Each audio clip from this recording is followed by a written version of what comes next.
What's going on, everyone? So we got an update in regards to Zach Lavine and a potential trade. So Zach Lavine trade rumors. Market is very limited for the Bulls star amid Lakers buzz. According to Casey Johnson of NBC Sports Chicago, the market for Lavine is very limited right now. Also added, but I think this will lead to a Zach Lavine trade. I just think it's an untenable situation that needs to be resolved, Johnson added.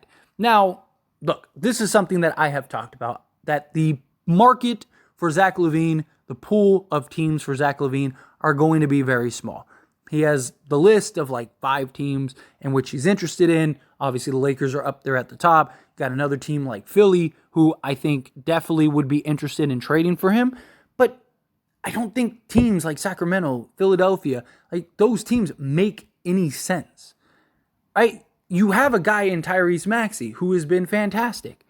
I think they need to go get like a Pascal Siakam or something like that. Go get that 3-and-D style point forward type guy so Maxey can be Maxey and he could just go and light it up. Joel Embiid can be Joel Embiid, right? Like Zach Lavine to me just seems like a guy that wouldn't really fit. I just think it takes shots away from Maxey, takes shots away from Embiid. They got to kind of figure this balance out. Zach Lavine isn't this great playmaker. Neither is Tyrese Maxey. They can make plays, but they're not playmakers, right? They're not point guards. Like they can play the role, especially Maxey, but they're not guys they're not Chris Paul out there, right? They're looking for theirs and they can find the open man.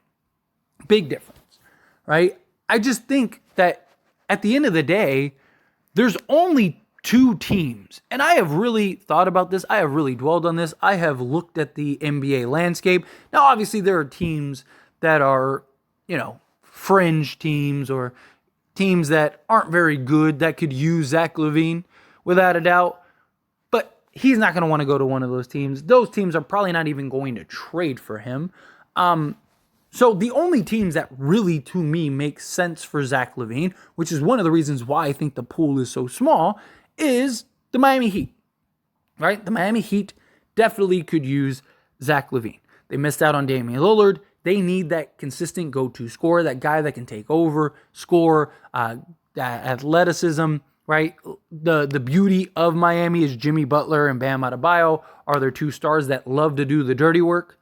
And everything Lavine is bad at, Miami is very good at, especially with Jimmy Butler and Bam Adebayo, so I think Zach would fit in just seamlessly there. There'd be questions about Tyler Hero, but Tyler Hero may even be part of the trade. If he's not, they can always bring him off the bench, and I think Miami would make a lot of sense. And then, of course, it's the Lakers, right? The Lakers, with Zach Lavine, make a world of sense. His athleticism, his rim pressure, his three-point shooting, his ability to play off the ball, his ability to just go and get buckets. When Zach Lavine is on, he's up there with the best of them. Like when he's on, I mean, the dude is absolute money, right? The dude, I mean, he could go get you 50. He's ridiculous when he's on.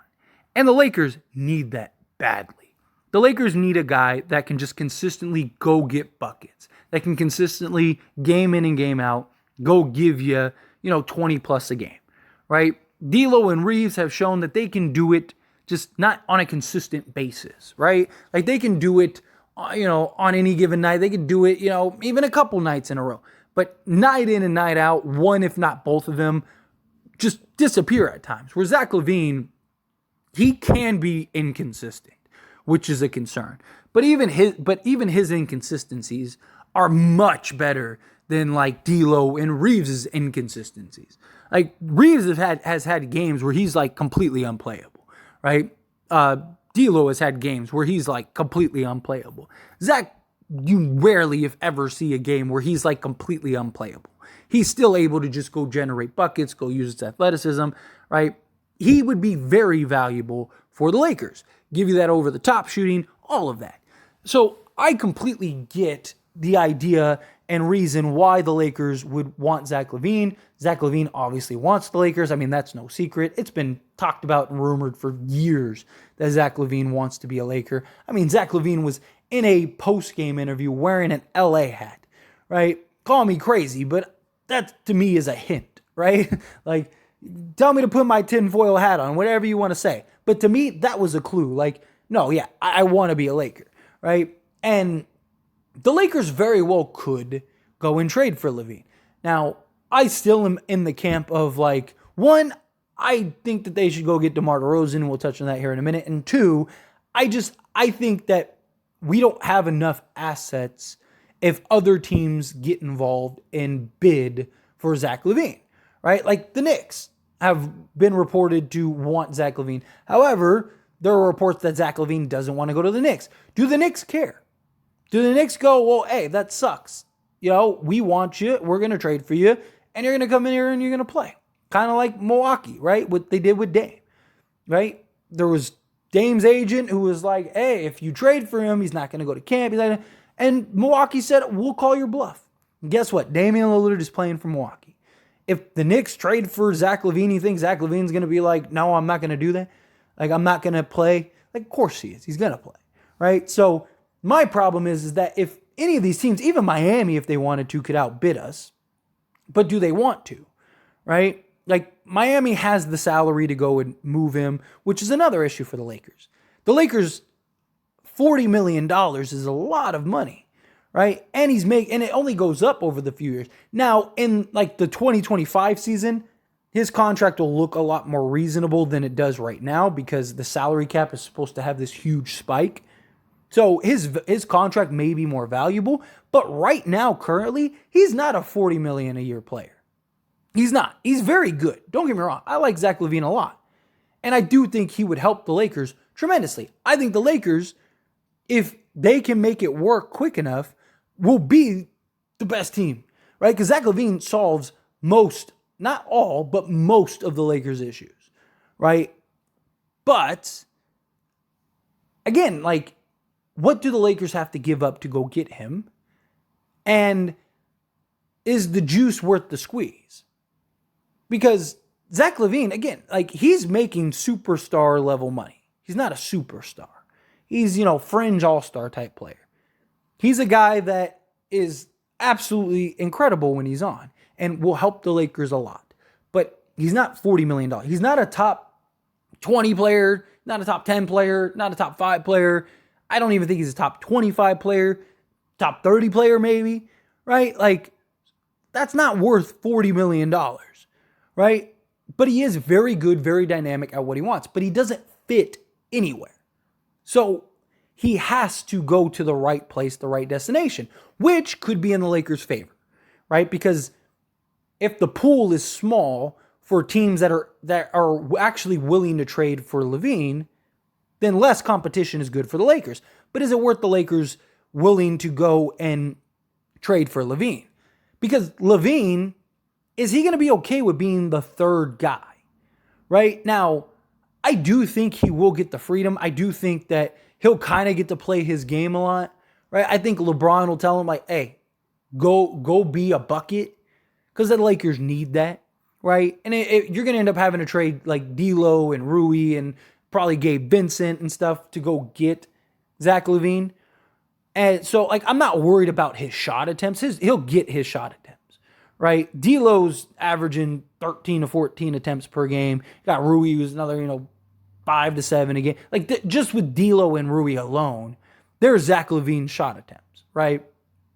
And so I'm not worried about him getting the attempts, but I do worry about him and his fit. Also, his attitude, his demeanor at times, right? There's questions about that. Because, he would be the third option. Now, I do think that AD and LeBron would allow him to kind of be Lavine a little bit, just because, again, that's what the Lakers need. So I don't know how much of an issue it would be, but it's definitely a question, right? But my biggest issue is, again, just the $40 million. Because you could go get DeMar DeRozan, who does a lot of the same stuff. Yes, he doesn't have the athleticism. He doesn't have the three-point shooting, right?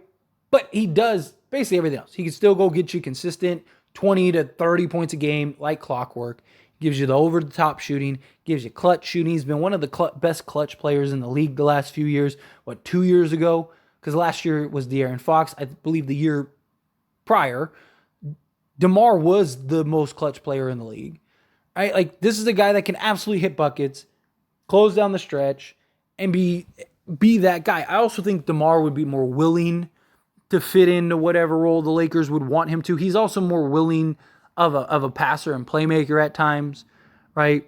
He also, coming from San Antonio, I mean, even Pop had him as play kind of like the point guard role at times and initiate the offense and stuff. So I do think that would work. But also, for the price that it would cost to go get Zach Lavine, we could literally get DeMar DeRozan, Alex Caruso, and Andre Drummond, which that solves pretty much all of our issues at that point. Because now you got over-the-top shooting, got another point of attack, perimeter defender, and you got another big man to throw at Jokic for that inevitable matchup. And he helps with rebounding and all that stuff, right? So I think I still lean towards go get DeMar and other pieces.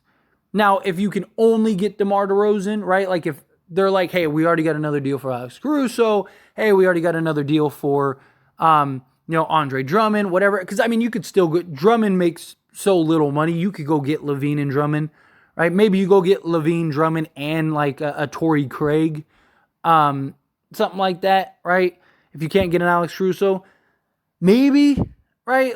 But look, I definitely think the Lakers need to make the push to go all in one way or another. Because, look, you got LeBron James and how many years left, and he's playing like a top 5 player in the league. So you got, if you can strike while the iron is hot, strike while the iron is hot. But I don't know. It's going to be interesting to see how this plays out. Regardless, nothing's happening until mid to end of January anyway. But anyway, as always, this is a discussion, so I pass a question on to you. Let me know your thoughts and opinions down in the comments below. What do you think? How do you feel?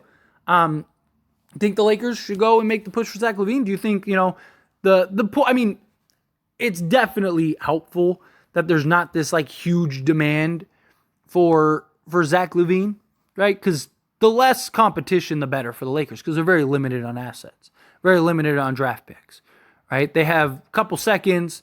They have the 2029 or 2020 or 2030 first round pick, and they can do like a pick swap or something. But again, they're very limited on picks. So that is good. But do you think the Lakers should get them? Do you think, no, go get DeMar and others? Again, however you feel, whatever your thoughts are, I'd love to hear it. So let me know down in the comments below.